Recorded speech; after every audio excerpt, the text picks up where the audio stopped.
Well, hello there, SMB Nation. This is Harry Brailsford, the CEO and founder of SMB Nation, and we appreciate your community support. We're bringing you yet another weekly webinar, and we are going to tackle what I feel is the absolute hottest opportunity in SMB tech for MSPs today, which concerns security. The topic today is the 3P approach to securing Office 365.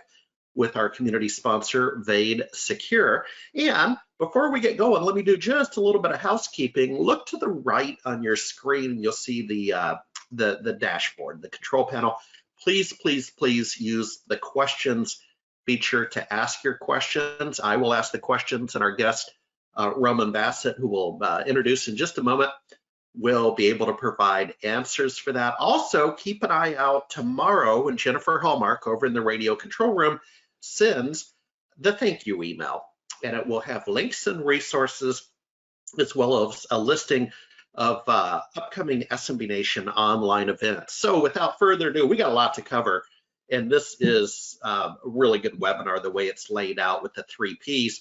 So good morning, Roman. How are you today? Hey, hi, Harry. I'm very good. How are you today?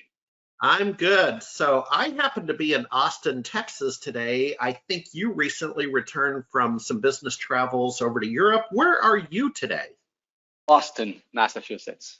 Okay, rhymes with Austin. Austin, Boston. I love it. So Roman, let's get started. Be sure to introduce yourself and your company. You're head of channel sales engineering. Sir, I'm going to turn the talking stick over to you. Go. Thank you, Harry. And hello, everybody. Thanks for joining this webinar. So I'm Roman. I'm the head of channel sales engineering at Vade. So I'm in charge of the pre-sales channel SE team. And so we are there to support our sales team and obviously our partners, MSPs, when they have questions regarding our products, roadmap, technology, and things of that nature.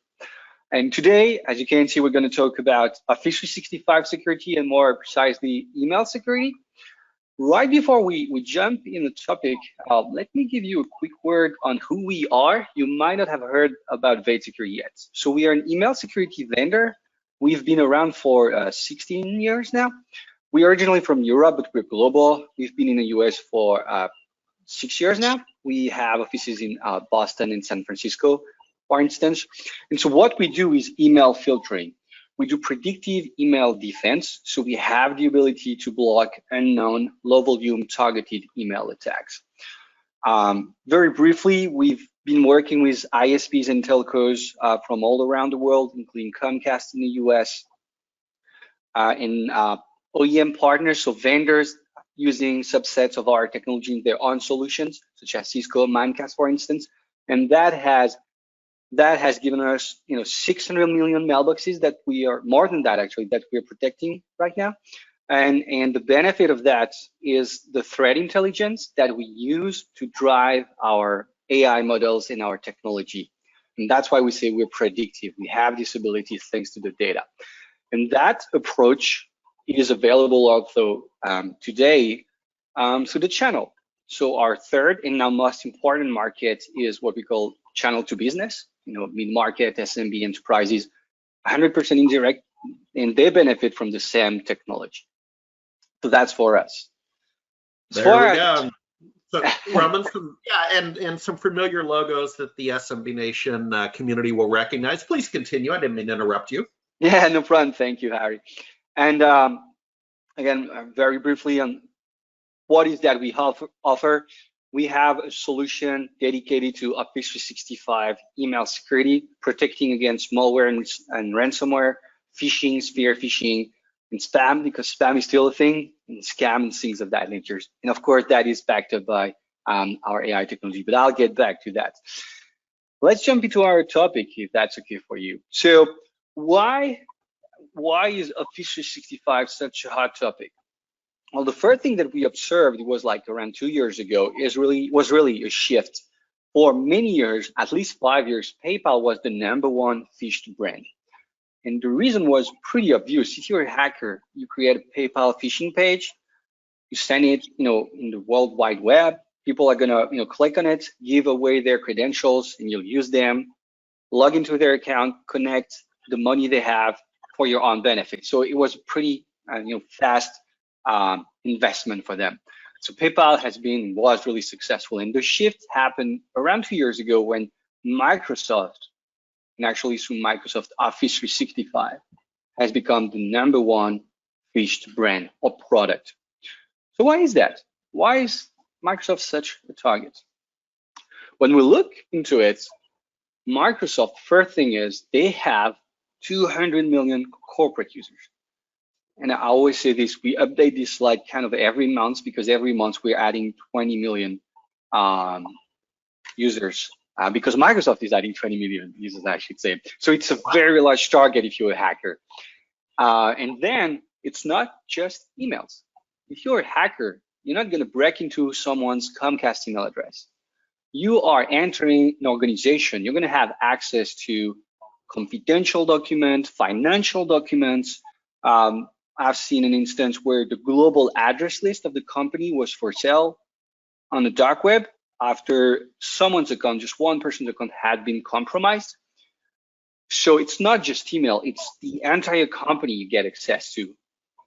And the third point is, if you're a hacker and you're using a legitimate yet compromised account, it is much, much harder for others to detect you.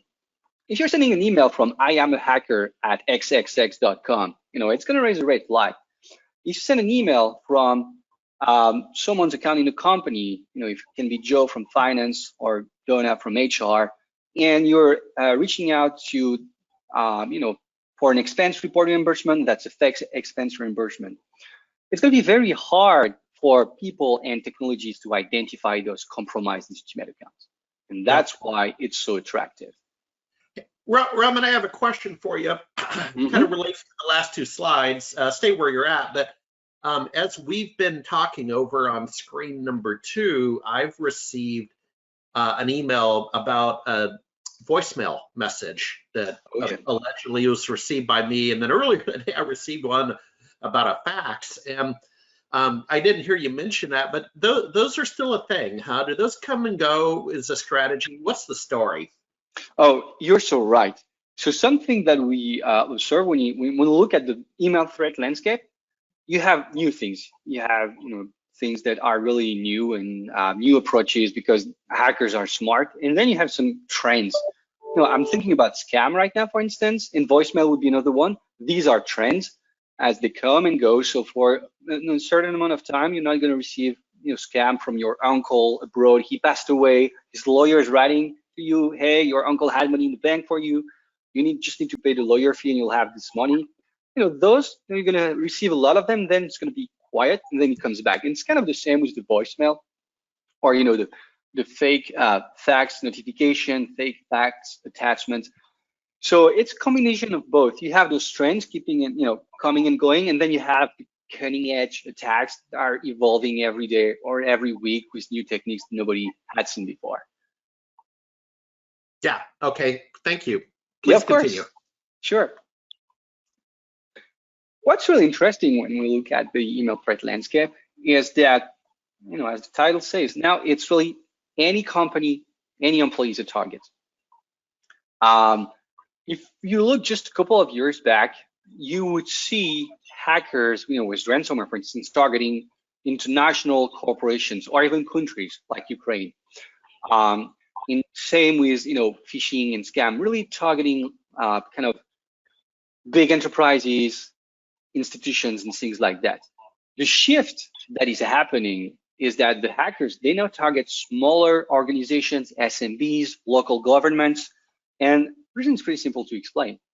The biggest, organizations, they have invested, they have resources, and they have invested in their staff, they have invested in solutions to protect themselves, in processes as well. We'll talk about processes. And now they're more resilient. They are harder to break, kind of. And that's why, shifting their attention to small organization is the current approach for hackers to try to, make some money out of their attacks. And the second thing is, even when we look within an organization of any size, it's not just the CEO now who is targeted.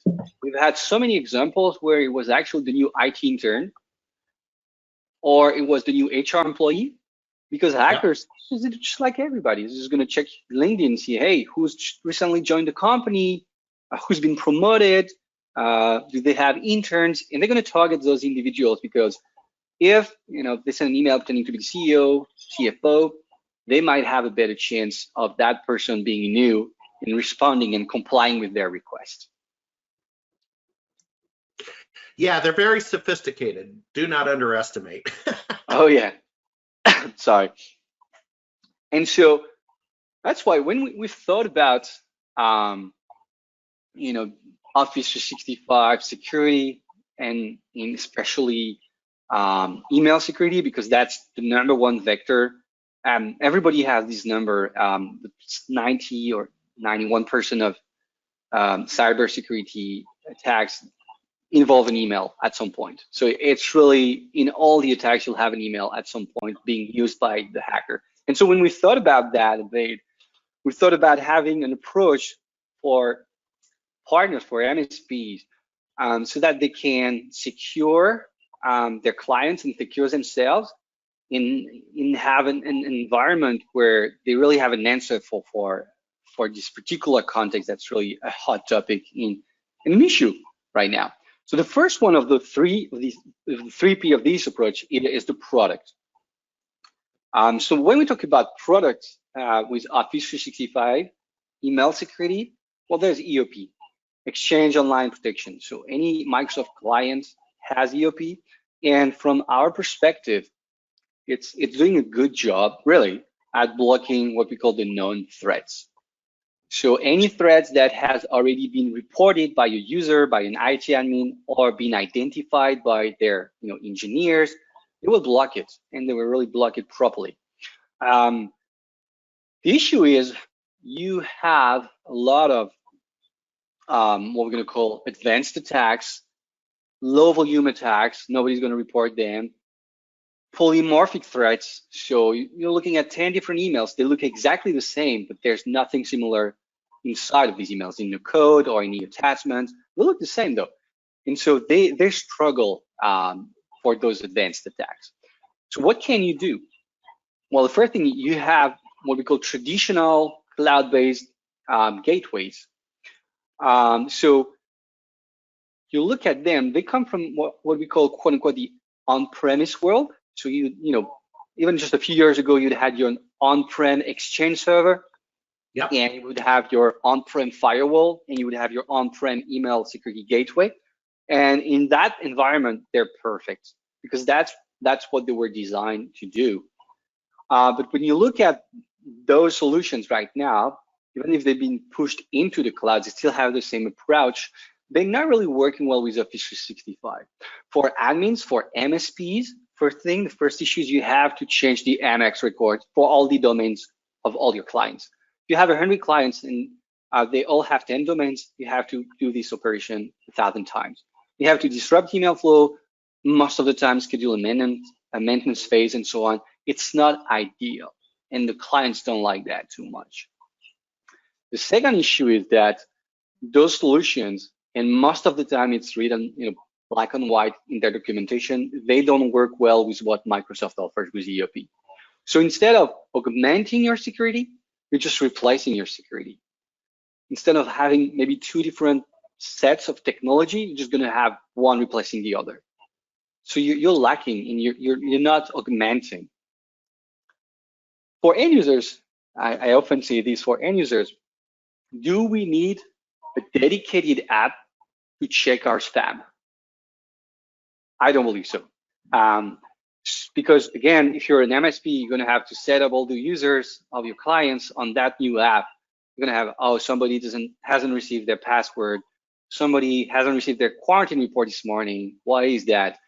Just so many questions, so much work. Again, just for most of the time spam emails, maybe training involved. So from our perspective, it's not good. Another really important piece is those solutions, and you can have the best filter in the world, they are sitting outside of Office 365, obviously. So they can't see what's happening within the company. And that goes back to my comment a few slides ago about compromised accounts being harder to detect. Yes, because once you're in, once you have an account in there, if you send emails to coworkers, those solutions, they can't see those emails. The emails stay inside of Office 365. So you can have the best filter in the world, you will not catch it. Another issue is that you have to be perfect all the time with those solutions, because once the email has been delivered, there's no ability, no remediation, no ability to catch that email, say, oh, we missed it. We said it was a clean email. It's a malicious email. Let's take it back. No, again, they're outside. And lastly, and I'll encourage you to look up that attack or trick, some call it a trick. It's been documented that even if organizations are using a traditional cloud-based security email gateway, and even a very good one, hackers have found a way to simply circumvent the solution and just to directly connect to the Office 365 server. It doesn't work, 100% of the time, but most of the time, there's this loophole in the configuration that allows hackers to directly connect to your email server. So they aren't ideal.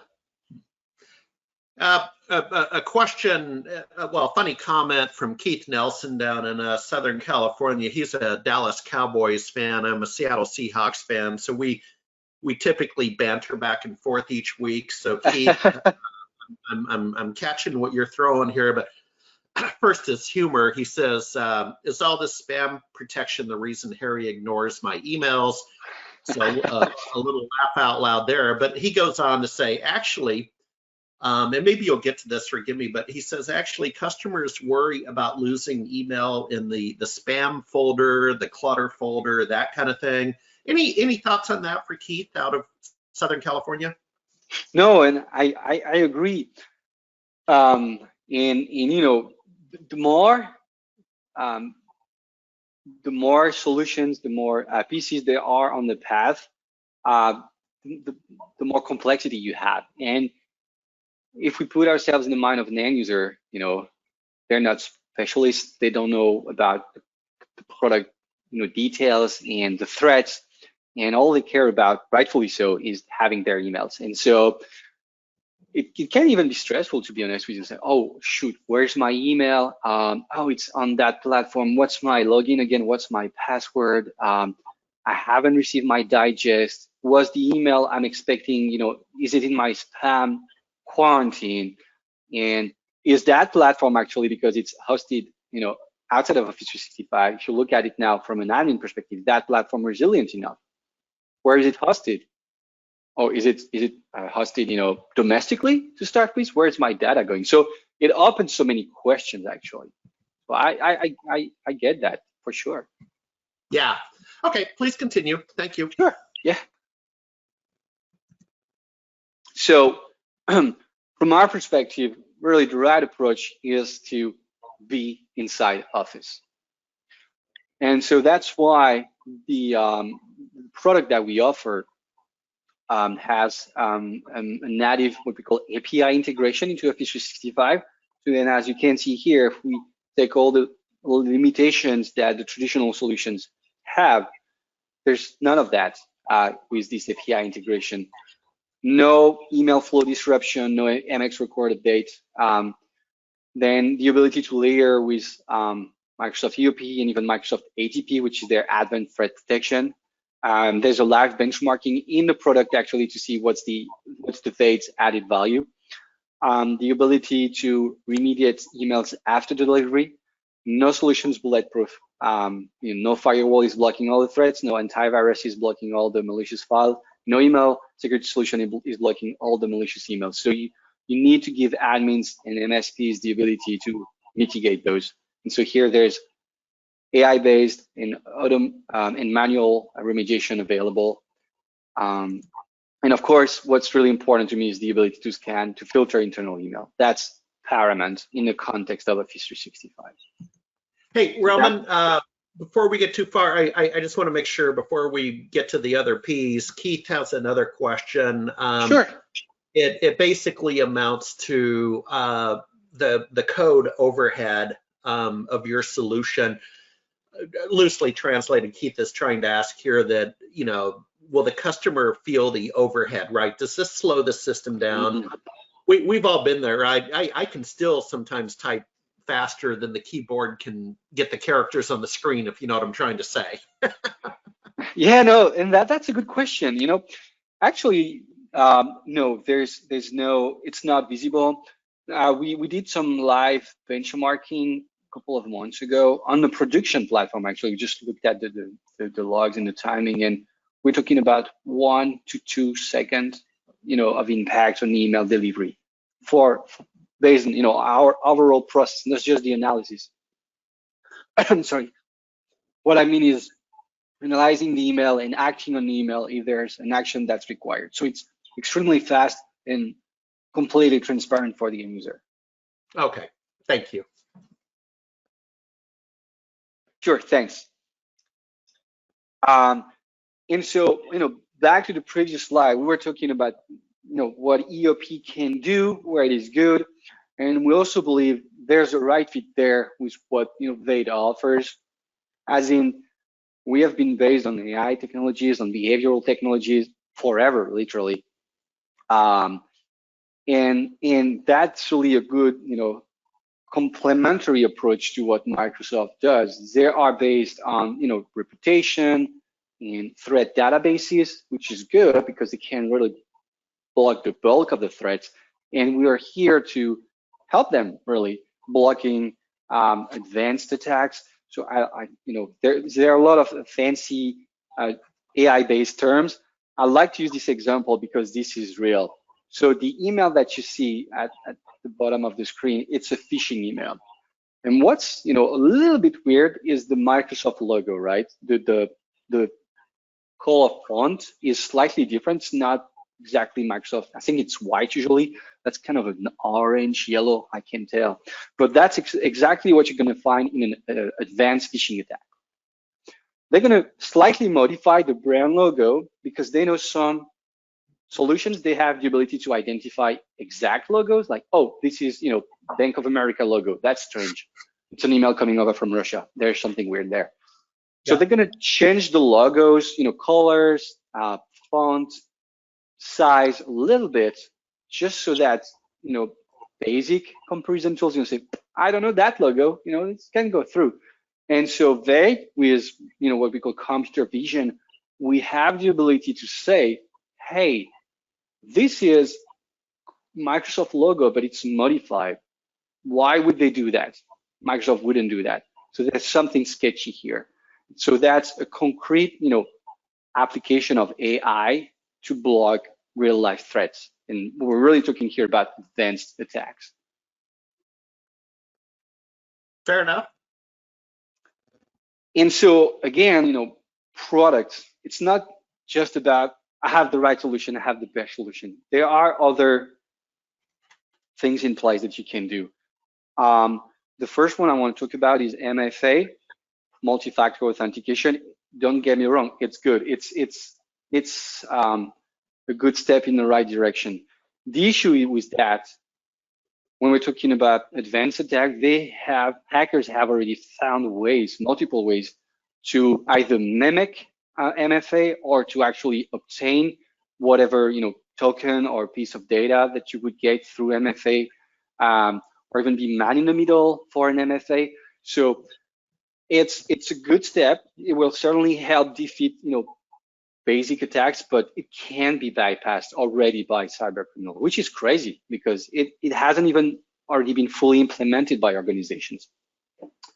And then, when we focus now on, especially in email security, everybody talks about DMARC, right? DMARC is SPF, DKIM. What we're seeing really is that first, they're really not widely implemented. I think Germany has, the most implementation of DMARC in it's I guess a third of their organization, but I'm not sure about that figure. But anyway, so it's really not, it's marginal.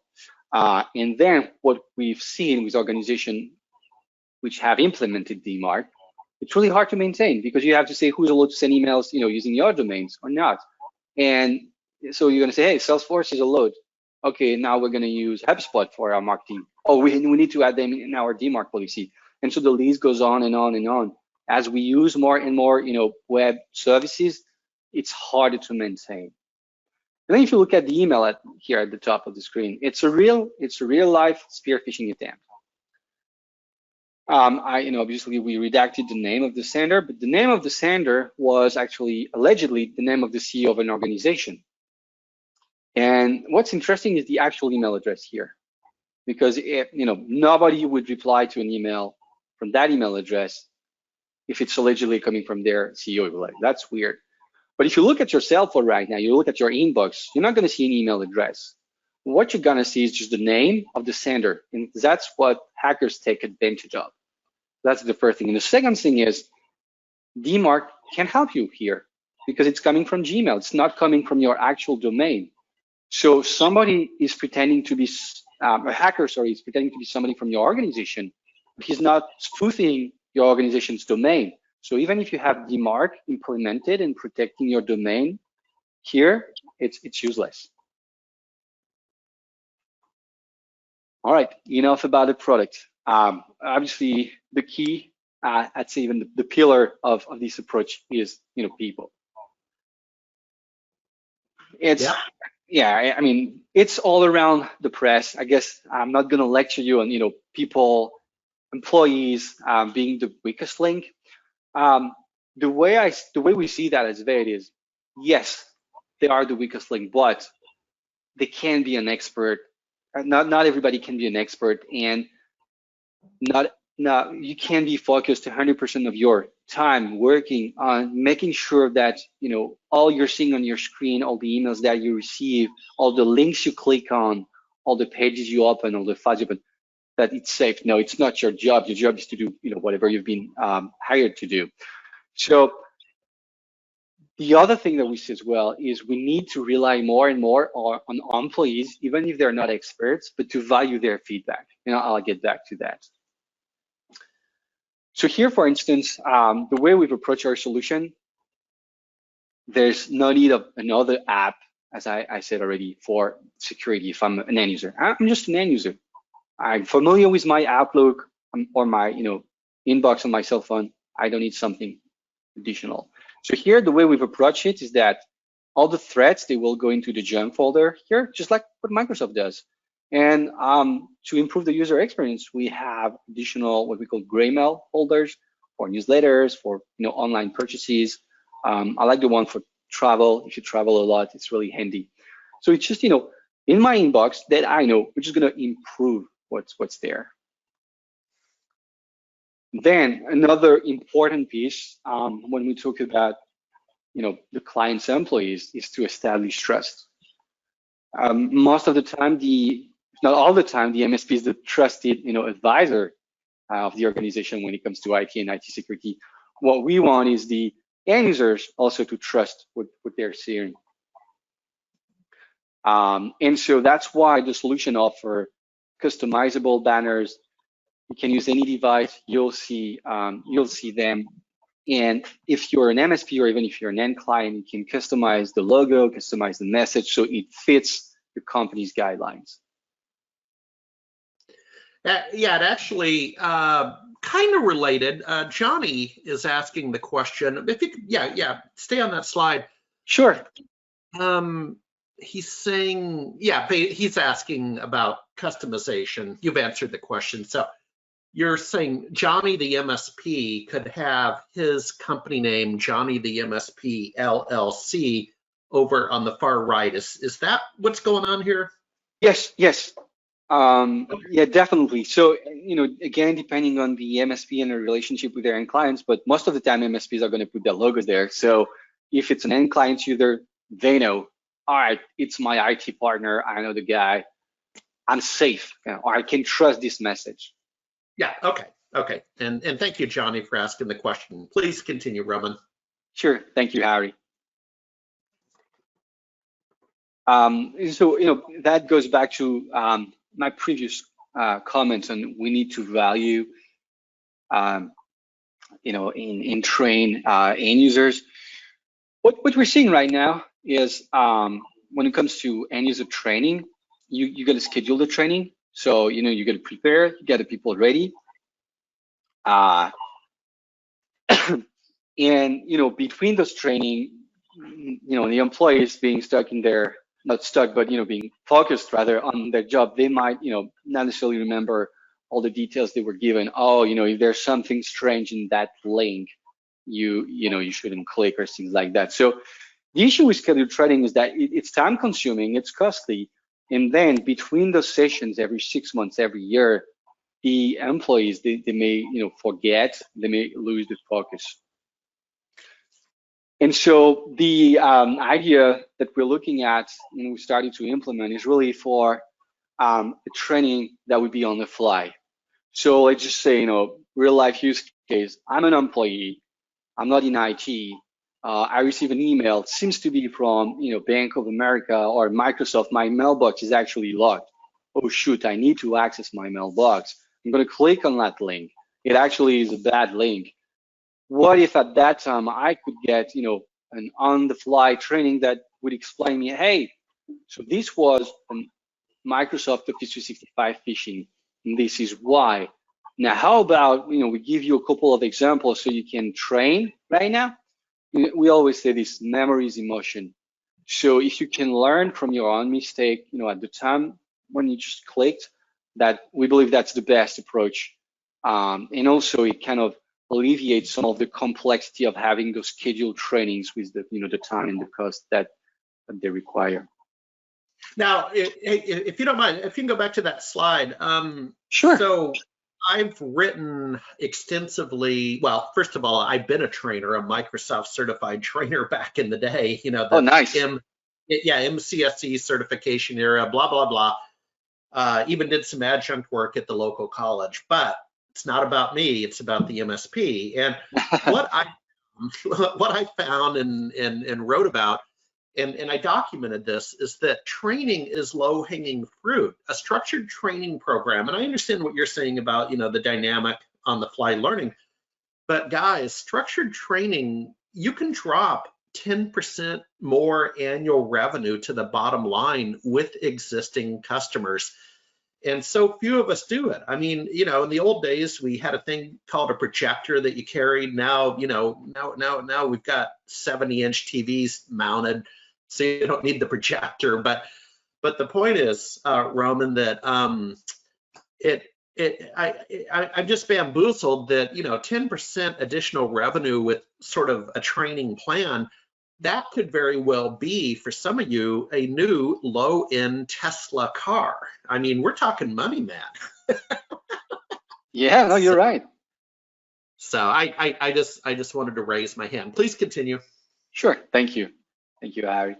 And so just to illustrate where we are with this training, what we do right now, as soon as somebody's going to click on a phishing link, the admin, again, can be the MSP, it's configurable, would receive a notification explaining, hey, that particular user here has clicked on that particular link, and that comes with a document. So on the one hand, the bad behavior is being identified, and on the other hand, there's the ability for the IT admin or the MSP to kind of train or explain to the end user, and these are the things you should look at the next time you receive an email, and that's on the fly. And yeah, the last piece I wanted to mention here is, I was saying not everybody can be a security expert, right?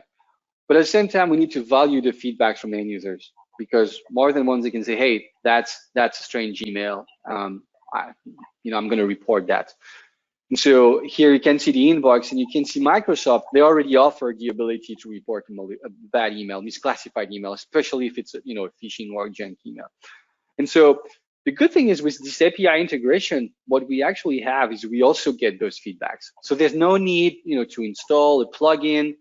That's always weird for the end user. Why should I click on the purple button on the right side of my Outlook? I've clicked on the junk button for years. Why should I change that now? No, they're used to that. Again, they're used to their inbox. And so for the end user, it's simple. They already know what to do. For us, it's a great amount of intelligence of user feedback over the feedback loop that we're going to use to further improve the filtering accuracy. And that's why we call that a virtuous circle, because the more feedback we get, better the filtering accuracy is, and the fewer feedbacks will be needed from end users. Say, hey, you guys missed that email. And that's really relying on the end user here, and without any software or plugin installation. Then internally, what we're seeing is, and for people to have processes over and beyond, all the technical / product related aspects. The most common one now that we're seeing in organization, and that relates to spear phishing and wire transfer requests, is to have all the financial requests to be confirmed, generally over the phone with a callback. Hey, this is Mary from finance. Did you actually request that wire transfer? Yes or no? The second one is to have strong authentication policy. It really varies. It's really ranging from making sure I'm sorry, making sure that you can have simple password, making sure you're using MFA, making sure not everybody can access your premises without being properly identified. It's making sure you lock the doors. So it really goes beyond the product and the security. And that echoes point number 3 about training. When we say broad training, it's really, let me give you an example. When you fly, when you're at the airport, or when you fly, more than once are you going to see laptops not being locked. And so anybody can plug a USB key, or just forward an email, or just look into the computer and get access to corporate data. And any corporate data has value, and there's no technical skill required here. It's all about the opportunity, because that's part of awareness training. Another really example of that, think about RSA, right? The biggest show. So many, I'm not going to say trade secrets, but so many companies' confidential information can be heard just by I'm not even saying eavesdropping, just by listening by. You're going to stop by, right? You're at the coffee, and I get it. Everybody's going to relax and say, oh man, oh, you're meeting a former colleague. Hey, how's business? Well, there's this and that. There's these business opportunities that failed, or we had this issue with that customer or with that product. And so you can learn so much just like that. So when we think about broad awareness training, it really is, again, beyond just the product. It's really the people. Yeah, talk about trade shows. And I believe your firm, or you, were at the recent RSA. Is that correct? Yes. Okay, yeah, perfect. Yeah. Thing about trade shows, SMB Nation is historically known for its events, and I certainly attend a lot of events, but I heard it said best once from, in fact, he was an employee of ours who came from the home building industry, and I guess in Chicago at McCormick, their big show is called the Hardware Show or something, it's huge. And he said, the trade floor, first of all, you're right about espionage. Now, he was talking more about espionage, where people walk up to the booth and they're spying. To your point, you can overhear this stuff in the hallways, but he called the trade floor, a den of thieves and liars and spies. And oh yeah, and, I know. I can totally see the picture for sure. Yeah, there's some truth to that. Please continue, my friend. Sure, thank you, Harry. And obviously the last, but certainly not the least, is key is the partner. The partner is, from our perspective, is really key to securing Office 365, especially today. So it touches on multiple aspects. The first one is, we know that a lot of partners, a lot of MSPs, they have limited resources, and hiring is so hard. There's a lot of demand, and not as many engineers as we would want. So you have limited resources, limited time. So the way we think this should be approached, to have something that's simple, on purpose, and where the complexity is within the core of the product where you don't have to think about it. So here, filtering, you just configure per thread. Hey, I just want to move the phishing emails to the junk folder, and that's it. I don't want to have to, configure each of the filtering rules into the details, and no, we'll take care of that. Then that's a feature that partners really like. I talk about remediation a couple of times during this webinar. Emails will get through at some point, and what you want to make sure is that you are given a way to easily remediate. What do we do today? We have somebody, calling us, hey, I've received that strange, email. It's written, it's broken English. It says, we need to send money, and there's an attachment. It's an invoice. What should I do? And then if you're the partner, like, oh, shoot, I need to email all the users of that client to let them know to delete that message. Well, or I'm going to write, PowerShell script to take that email out. Here what we offer is first, the ability to manually remediate. So literally in one click, you can wipe out 100 emails from 100 different mailboxes, and that's it. So you don't have to worry about somebody not getting your email but opening the bad email. No, we'll do that directly. And if we go even a bit further, is to be able to auto remediate. And so there's just one setting here, just set it, and it is entirely automated, and the AI has the ability to say, oh, hold on, that email, from 5 minutes ago, we said it was a clean email. Well, actually, I got new threat intelligence saying it was a phishing email. Let me take that message out. How many users did receive it? Oh, 5. Let me take those 5 emails out. Automated, and it's working instantly. So again, the goal here is to make sure that partners, limited resources, we're going to help them with that.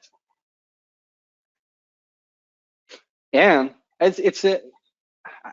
I'm tempted to say, can be even a forgotten aspect is you also have to protect yourself as an MSP, not just your clients. Obviously the clients always come first, but we've seen, so that's one of more and more examples now, customers actually suing their partners because they believe that they should have done a better job at protecting them. And we've seen instances where the partner was actually the entry point to the end clients. And so from Vade's perspective, we want to make sure that the partners, they can safely protect themselves so that they can protect also their clients. And so that's why we offer a free NFR to all our partners, new partners included, obviously, so that you can use the solution for yourself, experience the solution, make your own assessment, and then you can, talk about it to your clients, say, hey, that's the one I'm using. It's protecting me. It's doing a good job. Now, I want you to try it. So if you register to our partner portal, you'll be able to not to try, but to get the free NFR for your own Office 365 tenant. Hey, can you go back there? We have a question from Johnny again. Yes. Thank you, Johnny. Yeah. No, he's raised his hand and he's asking. It's a good question. I have a company ID. What is a company ID? Oh yeah, so that's the way we identify our own partners. So let's just say if you're a partner, if you've already created at least one user account on the partner portal, you'll have a company ID. If you don't, just fill out the information, like you're a new partner, and we'll register you both ways. Just company ID is a way, for partners who already have at least a user to register other users. Okay. Yeah. Okay, cool. Thank you. All right. Yeah, no, sure. Well, yeah, that. And by the way, Roman, we'll get that URL out in the thank you notification. They'll come from Jenny tomorrow for all the attendees and some resource links. So we'll get that URL that we had, as well as your email address down on the bottom, sir. And hey, I have a question from Joel. We're at the question slide, so I have a question from Joel. And Roman, I don't believe I saw this, so forgive me. Joel's asking, what is the pricing like, or where can he get pricing information? Sure. So that's my favorite answer. You know, as an engineer, I always say, hey, I'm not in charge of the pricing. What I can say, it is obviously user-based, right? And it is tiered. So the more you buy, you know, the cheaper the price per license will be. You know, I can say we're very competitive. You know, if we look at the competition, what I haven't mentioned as well. So we have the free NFO for partners, but if you have prospective, you know, clients, we offer a free 7-day trial. So that's also another good way for you know, you to offer the solution. We have, you know, what we call a transparent POC, so they can run the product, and there's no, you know, change for the end users. There's no change on the email flow, but still they get, you know, reports and logs that let them know this is the value of Veiticker. And at the end of this trial, if they want to purchase, it's literally 2 clicks and it's on. Okay, well, I think that answers the question, and we're actually clear of questions, so that's always a good sign that you anticipated the type of questions folks might have. Well, Roman, thank you very much, and enjoy the remainder of your day in Boston. Well, I'm enjoying the remainder of my day in Austin, and let's find a way to get you back on soon to have a chat with the SMB Nation community, my friend. Thank you very much, Harry. Thank you, everybody, for attending this webinar. You have a good day.